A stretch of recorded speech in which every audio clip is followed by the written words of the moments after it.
Ang pagdalo sa benediksyon sa banal na sakramento ay mahalaga sa espiritual na aspeto ng isang Katoliko dahil nagbibigay ito ng pagkakataon na mapalalim ang relasyon sa Diyos. Narito ang ilang punto tungkol sa kahalagahan nito. Pagsamba at pagpaparangal sa Diyos. Ang benediksyon ay isang seremonyang nagpaparangal sa presensya ni Kristo sa banal na sakramento. Ito ay isang paraan ng pagsamba at pagbibigay pugay sa Kanya.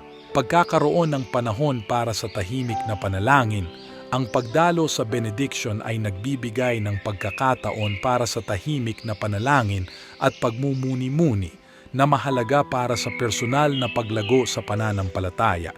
Pagkakaroon ng espiritual na pakikipag-isa. Sa pamamagitan ng benediksyon, ang mga mananampalataya ay nagkakaroon ng espiritual na pakikipag-isa hindi lamang kay Kristo kundi pati na rin sa ibang mga mananampalataya. Pagpapalakas ng pananampalataya. Ang regular na pagdalo sa benediction ay nakakatulong sa pagpapalakas ng pananampalataya ng isang individual, nagbibigay ng inspirasyon at nagpapatibay sa kanilang relasyon sa Diyos.